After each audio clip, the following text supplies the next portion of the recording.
negara khilafah. Negara khilafah. Itu nggak sekedar pepesan kosong, itu bener Itu serius. Bang, serius. Dan mereka ada yang mendanai bahaya dari FPI. Karena HTI ini kan mereka bener-bener pilihan orang-orang yang militan banget ini di HTI. Kalau FPI kan dia gerombolan preman-preman yang dipakein jubah. Sekarang yang lagi ormas gerakan rakyat yang di dalamnya ada Anies Baswedan. Nah itu orang-orang itu. Oh iya kan katanya mau Armin mau lagi mendirikan ormas. Oh ternyata ormas itu. Ormas itu ya orang-orang itu. Berarti ormas itu sebenarnya adalah mantan HTI dan FPI yang ada di situ. Ketika Anies Baswedan dicalonkan menjadi presiden, dia pun diam saja ketika disebut Imam Mahdi. Mereka akan melakukan apa saja demi menguasai Indonesia. Udah itu titik.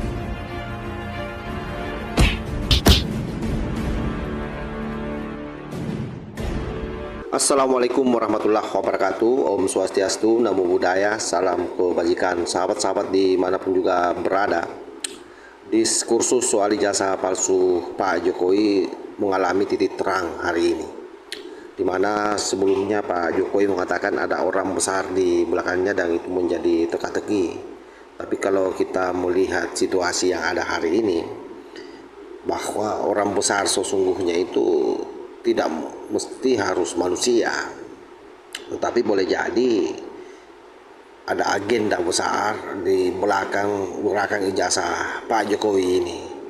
Dan itu yang selalu saya sampaikan pada konten-konten sebelumnya, bahwa sesungguhnya yang paling nyata bisa kita lacak bermain secara real di belakang layar adalah kelompok Rizik Syihab dan kelompok HTI.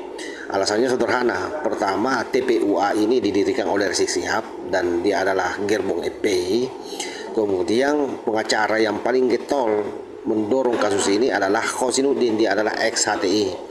Dan hal ini terkonfirmasi dengan apa yang disampaikan oleh seorang perempuan yang merupakan loyalis Pak Jokowi dalam satu podcast di mana beliau membeberkan semua hal terkait dengan gerakan-gerakan selama ini yang memang ingin merontokkan Pancasila di negara kita. Dan bahkan beliau adalah ex dari ormas ini. Jadi beliau pengagum Rizik Syihab dulu, beliau pengagum FPI dan pengagum HTI, yang kemudian sadar dan membongkar semua apa yang menjadi agenda besar dari kedua organ ini yang kemudian hari dirobohkan atau dirontokkan oleh Pak Jokowi pada saat Pak Jokowi menjadi presiden. Dan boleh jadi itulah yang membuat mereka sangat sakit hati sampai hari ini. Ijazah palsu isu itu udah jelas clear, sudah jelas terbantahkan. Mau isu apa lagi? Pak Jokowi korupsi OCCRP itu kan cuma gara-gara email, orang ngirim email. Saya juga bisa kirim email, misalkan Anies Baswedan koruptor, saya bikin aja email ribuan saya kirim ke OCCRP, masuklah nama Anies Baswedan. Sama Pak Jokowi begitu. Sekarang apa yang membuat Pak Jokowi menjadi lemah? Nggak ada Bang. Semuanya isu itu. Isu fitnah, tuduhan. Nggak ada yang benar. Kenapa mereka itu terus mengumbar isu? Mungkin karena ada penikmat isu hoax itu barangkali, Boy. Apakah kita bisa identifikasi bahwa isu itu mereka selalu produksi, hoax itu selalu mereka produksi karena memang masa di bawah, khususnya masa 16% dan 24% itu menikmati. Betul. Apa karena itu menikmati? Karena mereka ini orang-orang yang kalah. Kalau dari kubu 16% mungkin mereka baru sekarang jadi pembenci. Jadi nggak terlalu inilah. Ini loh yang kalah berkali-kali ini loh. Sampai 3 kali kalah ini loh. Yang awalnya dukung Pak Prabowo 2 kali, kemudian dukung Anies kalah. Nah ini dia ini. Mereka ini tidak rela jika Indonesia ini berada di tangan orang selain yang mereka dukung. Mereka udah kalah berkali-kali, mereka maunya apa? Negara kita hancur. Mereka inginnya apa? Bukan hanya Gibran tapi Pak Prabowo. Inginnya pemerintahan ini diganti semua. Itu agenda mereka ya? Agenda mereka tahu dari mana? Iya, saya bisa membaca itu. Saya bisa baca itu karena saya kan pernah ada di bagian di dalam bagian dari ormas terlarang, Bang. Yang saat ini bergabung ke kubu mereka itu kan. Oh iya. Apakah itu HTI atau FPI? Ibu pernah di situ? Jadi dulu itu sebelum FPI dan HTI itu besar, saya ada di grup mereka. Kenapa saya dimasukkan ke grup mereka? Karena saya adalah debater. Saya berangkat dari seorang debater tahun 2006. Saya pendebat agama. dulu itu. Oh, dari debater itu ya, Dari dari ibu pendebat ya. Pendebat Oke. agama. Jadi saya mempelajari agama Nasrani, Al-Quran, saya jadiin satu, saya ngelawan mereka yang menghina Islam. Dulu begitu. Akhirnya nama saya terkenal, saya dimasukkan ke grup HTI dan FPI. Dan emang ibu sempat menjadi anggota HTI waktu itu. Bukan anggota, jadi saya memang dimasukkan ke situ. Dulu kan belum besar, Bang. Tapi tidak ada semacam baiat. Nggak ada baiat. Oh, di HTI nggak ada baiat ya? Nggak tahu deh. Saya nggak tahu karena saya belum pernah dibaiat. Saya dimasukkan ke grup besar mereka. Jadi di grup itu tuh ada MUI. Oh, ada MUI. Ada MUI, ada HTI, ada FPI, semua gabung jadi satu. Saya salah satu di situ sebagai debater yang paling keren lah saat itu.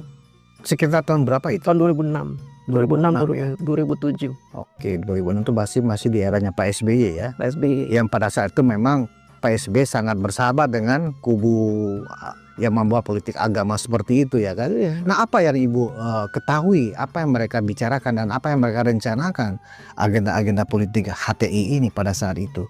Jadi agenda mereka yang pertama mendirikan DPR-DPR, DPRD-DPRD membuat syariah Islam. Jadi mereka ingin memasukkan syariat Islam ke semua wilayah yang ada di Indonesia itu. Makanya mereka mulai berhasil bikin di Banten, ingat gak Bang? Perda syariah Islam. Oh ya, perda syariah. Itu kesuksesan mereka tuh kala itu. Kubu-kubu itu mereka bikin di Perda Banten. Kalau di Aceh kan mereka sudah aman lah. Di Aceh memang ini kan, memang syariat Islam kan basicnya, makanya disebut daerah istimewa. Di Banten mereka sukses. Kemudian ada beberapa daerah lah mereka bisa menyusupi anggota DPRD-nya untuk bikin perda syariah. Iya. Mereka sukses. Dan ini rencananya kalau di tiap-tiap daerah sudah ada perda-perda syariah, mereka harus menguasai Indonesia. Jadi ini kecil-kecil dulu nyusupin. Apa tujuan akhirnya itu, Bu? Negara khilafah. Negara khilafah. Itu nggak sekedar pepesan kosong, tuh bener Itu serius. benar, Bang, serius. Dan mereka ada yang mendanai dari asing. Ada yang mendanai dari London. Oh, kalau dari London kan kantor pusat HTI kan memang di situ. Hizbut Tahrir kan memang kantor pusatnya di London. Nah itu dia. Dari situ mereka dibiayai. Kenapa HTI disuruh berfokus di Indonesia? Karena di Indonesia itu penduduk Islamnya terbanyak. Makanya dianggapnya lebih mudah untuk membuat negara ini ya seperti negara Islam gitu. Awalnya kan mereka orang-orang asing itu Bang mengira Indonesia itu kan negara Islam awal-awalnya. Bahkan saya pernah ngobrol dengan teman-teman itu, saya juga ada komunitas kan dengan teman-teman mancanegara itu. Oh kamu itu di Indonesia itu negara Islam? Bukan. Negara republik, demokrasi dasarnya. Bukan Islam. Tapi kan itu negara umat Islam paling banyak ya, tapi kita bukan negara Islam. Nah, atas dasar itulah makanya orang-orang asing itu ingin HTI itu bercokol di Indonesia. Dan mereka udah banyak banget Bang. Jutaan ada di Indonesia. Nah, ketika Pak Jokowi kemudian menganggap itu sebagai ormas terlarang, apa yang menjadi catatan Ibu DJ saat itu? Apakah artinya mengkonfirmasi iya wajar kalau ini dilarang? Dan sampai tahun berapa Ibu masih terlibat di sana, di grup itu maksudnya? Nah di grup itu saya akhirnya menyadari bahwa ini kayaknya komunitas nggak benar juga gitu. Karena pas sedikit-sedikit bicara makar, sedikit-sedikit bicara kudeta, sedikit-sedikit demo, sedikit-sedikit ini. Bahkan mereka menyebarkan selebaran-selebaran untuk menolak gereja lah apalah. Ini menurut saya kayaknya wah ini nggak beres ini. Akhirnya saya keluar di tahun 2011 saya udah keluar dari grup itu udah. Berarti ada 5 tahun nggak Ibu bersama? Dari 2006 sampai 2011 5 tahun. Cukup lama ya? Lama sekali, lama. Dan saya lumayan saya donatur saya di situ. Oh. Jadi kalau ada kegiatan apa demo ya saya donaturnya, makanya saya dirangkul bener sama mereka. Dan Bang tahu nggak, waktu saya mendukung Bapak Jokowi 2014 itu teman-teman saya yang ada di grup itu neror saya setiap hari. Kamu bajingan, kamu dulu, kamu. Oh. Karena mereka nggak mendukung siapa Bu waktu itu? Waktu 2014 itu Prabowo. Prabowo. Hatta berarti ya? Hatta, iya. 2 periode mereka mendukung Pak. Karena PKS di situ. Karena ada PKS. Kan PKS itu partai yang mengakomodir mereka.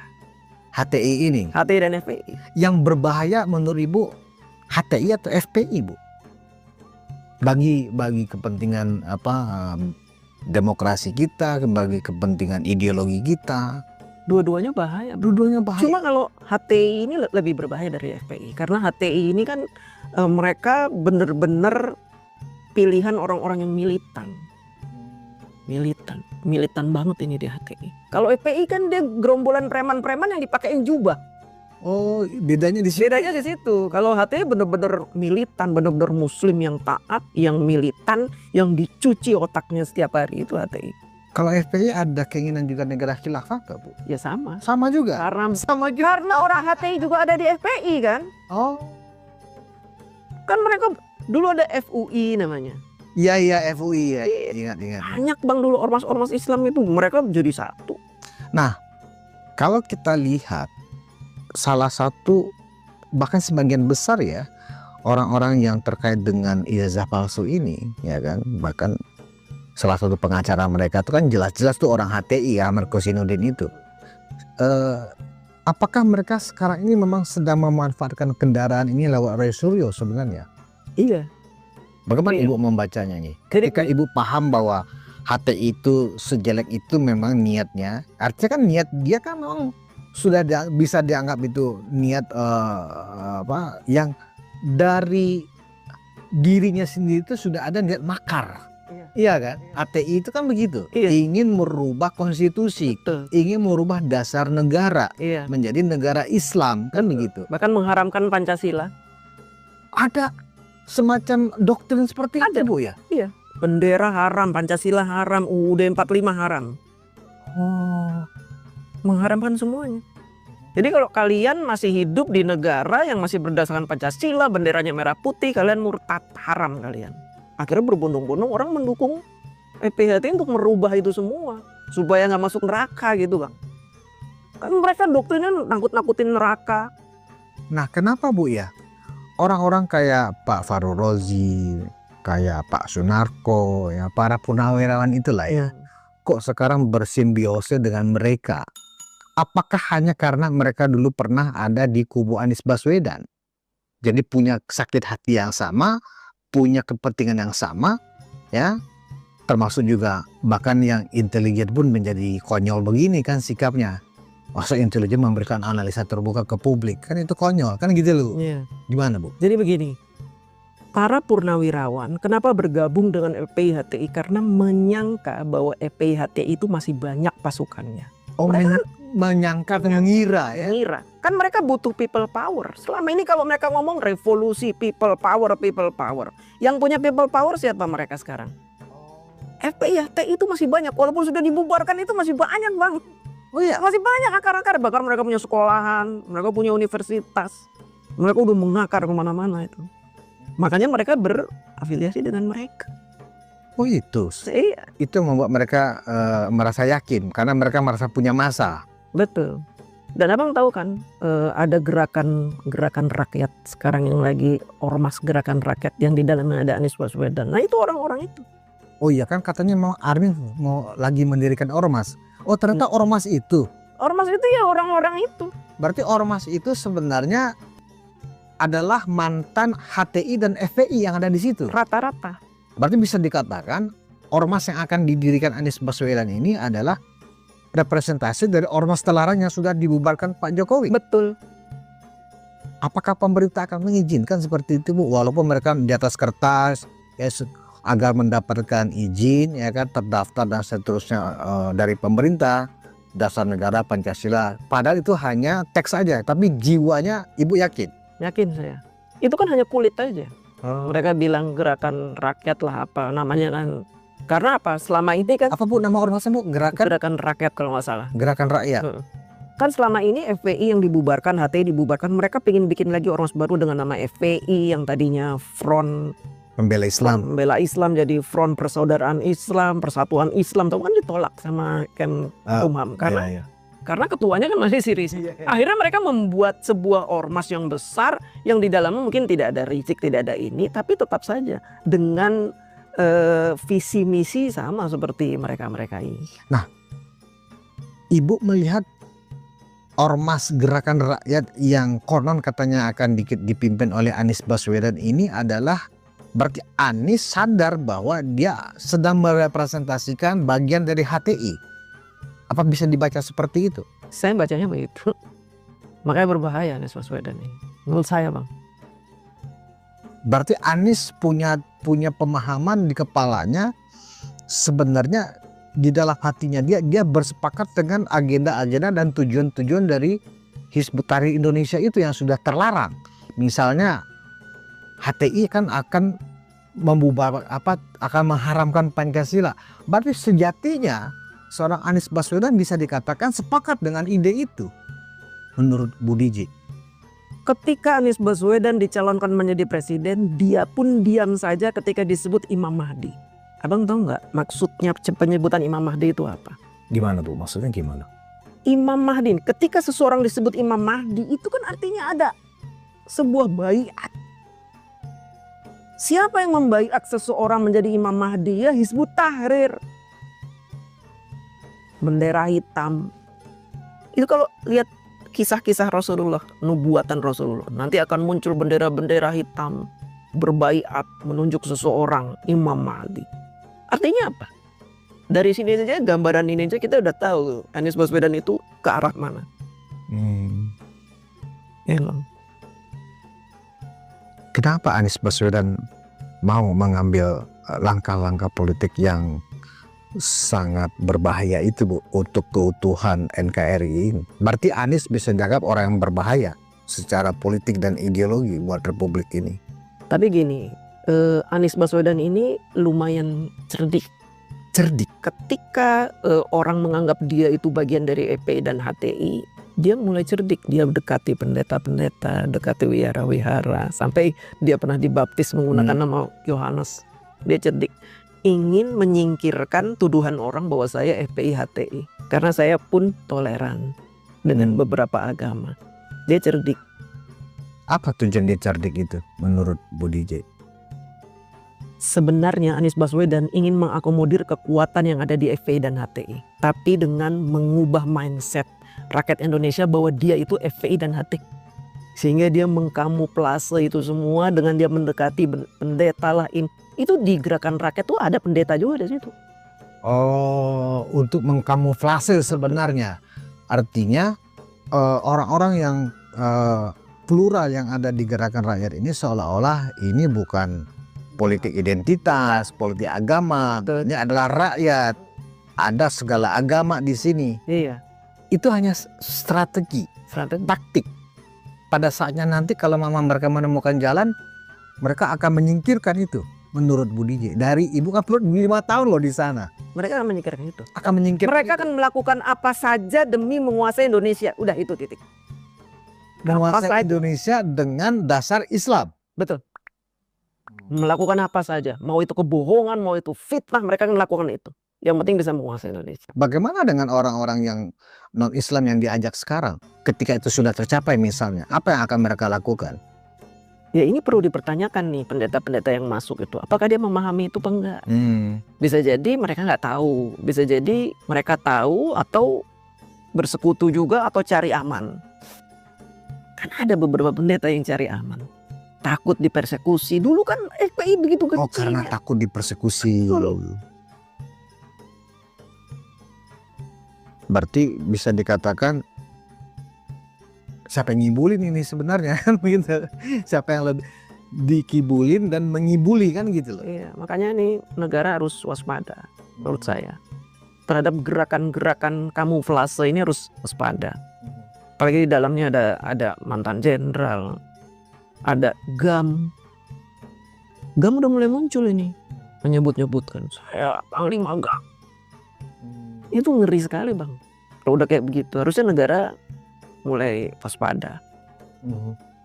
Karena saya kan pernah di dalamnya, kemudian saya pernah menjadi target untuk dipersekusi oleh mereka. Nama saya masuk ke daftar orang yang dicari HTI EPI.